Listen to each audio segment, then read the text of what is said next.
Okay, we're currently trading the Asian session for, it's still Tuesday here in the United States. It's February 19th. So what we're looking at it, I'm sorry, I'm reading something at the same time, so let me get my focus here. So I apologize for this update going out so late. I ran really late with a coaching webinar. I do coaching, one-on-one coaching on the side as well as a trade copier. And that webinar ran just a little bit longer. So we were talking about, and we ended here just a few minutes ago, talking about my expectations here on the pound dollar and then looking at the larger time frames, which obviously is going to give me some opportunities with the trade copier. So with the trade copier, obviously, if I'm just executing one or two trades here and there with the trade copier, you're going to get results. And then with the coaching, I teach you my entire strategy. So very often, there are situations with trades, certain trades that I don't get the opportunity to execute all of the trades that I see at all times, right? Sometimes, especially with MetaTrader brokers, every once in a while the price feed is going to freeze up, or I'm not going to be able to go from page to page. The setup isn't the same as when I'm trading on my futures account, or and I have other trading accounts with U.S. brokers that. For example, Interactive Brokers, Thinkorswim. I trade off of the Thinkorswim platform. You've probably seen that those charts in a lot of the videos. So I've executed on those platforms for many years, and it was for very specific reasons. And it is that my first choice, my number one choice, if I was to pick myself, I would prefer not to trade off of the MetaTrader platform.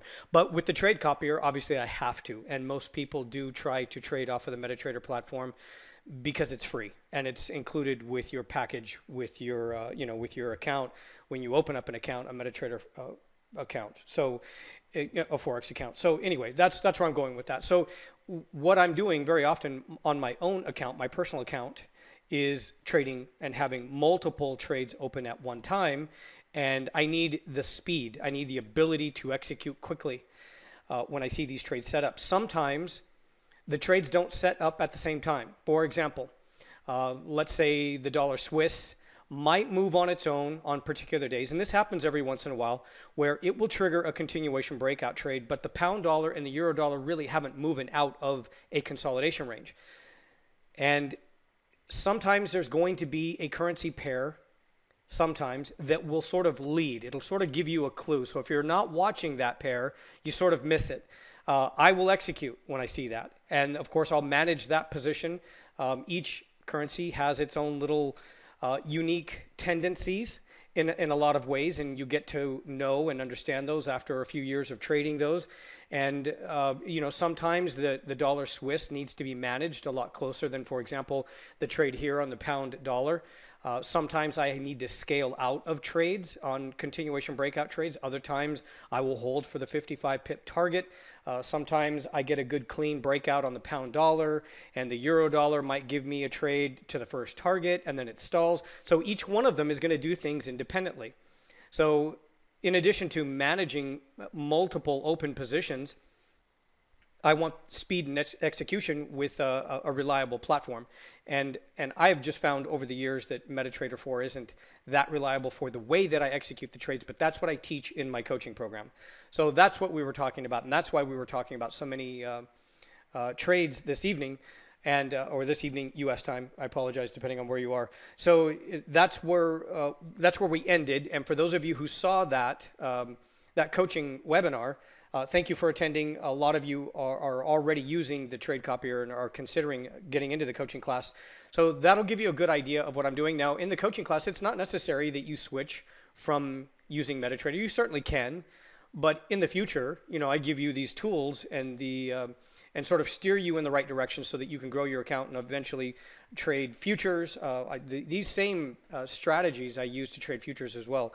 I actually started trading futures at the beginning of my trading career, and then 3-4 months later I got into Forex, and I've been trading both ever since. So with the pound dollar, again, it's going to be on what caused the breakout initially anyway. In most cases, we want to know why price is moving.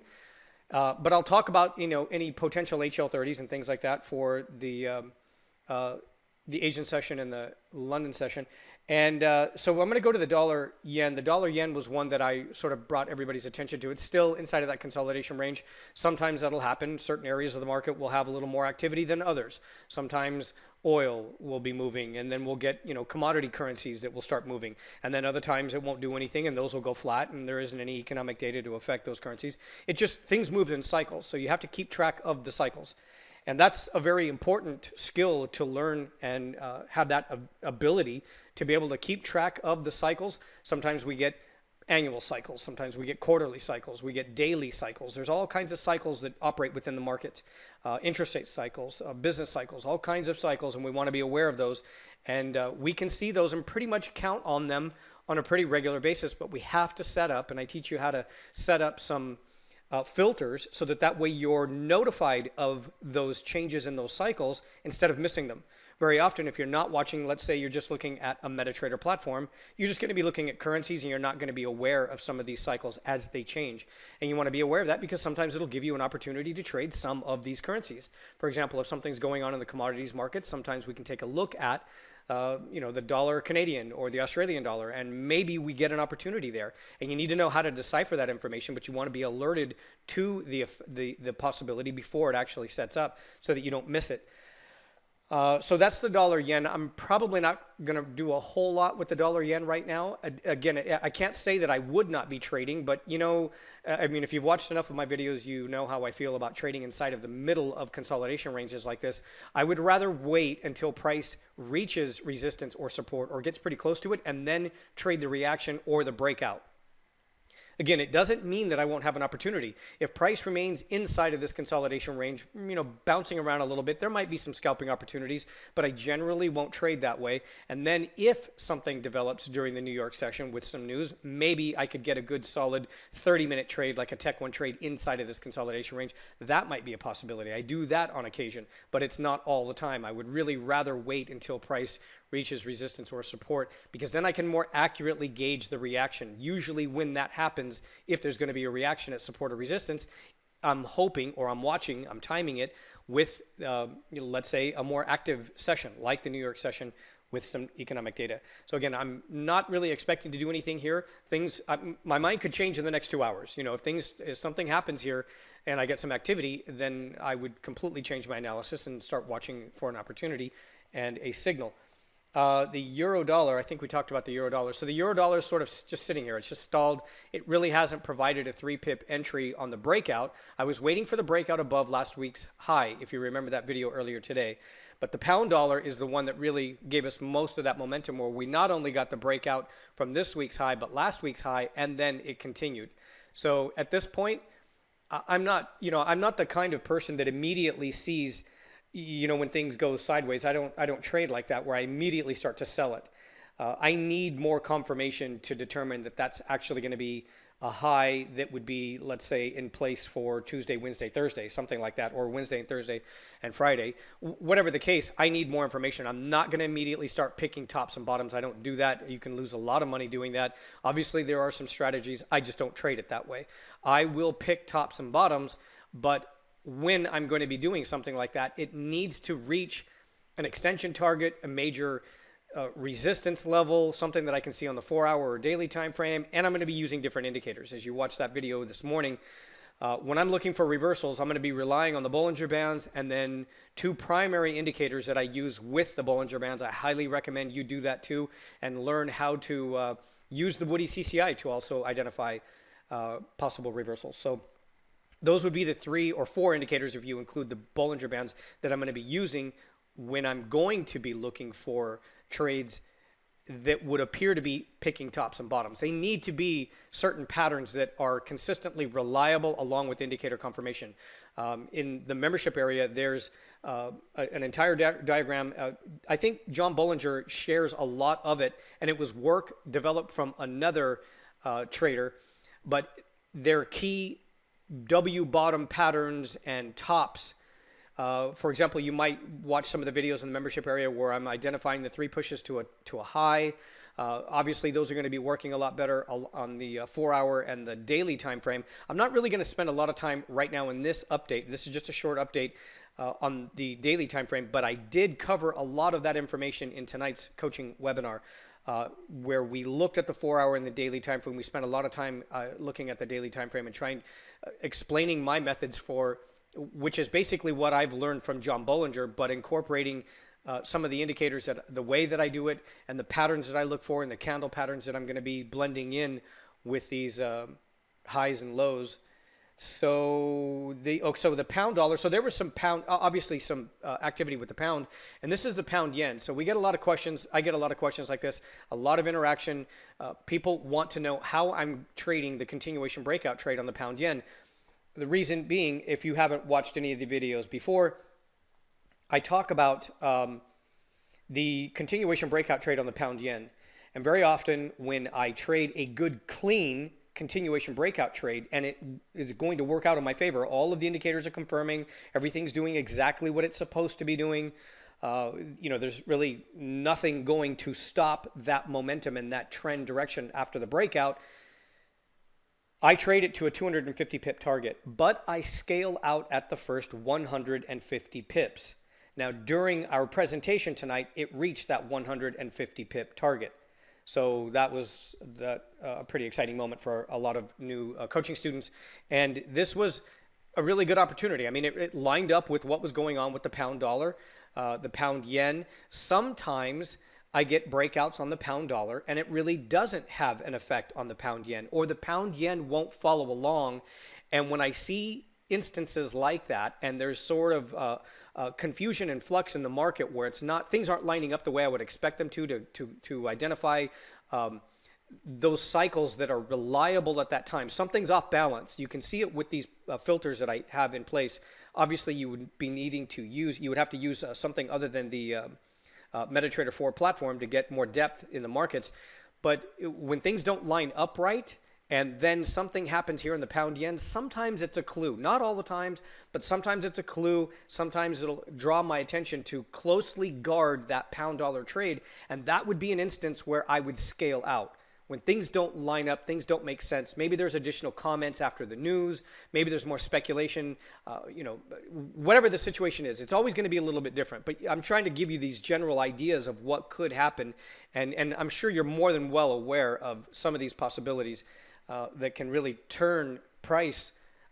Sometimes you see it moving and you're wondering, why did it stop like that and immediately reverse? And very often it is with speculation, comments, follow-up comments, additional statements. It could be, economic data that has more behind it, whatever the case is. Often I talk about some of the rumors that we've traded through in the past few years with, the European, the Greece crisis, different events where there is the release of some kind of information that hits the market reacts and trades off it. Obviously, there's people trying to capitalize on a moment that might only last 10, 15 minutes. There's a lot of money exchanged at that time.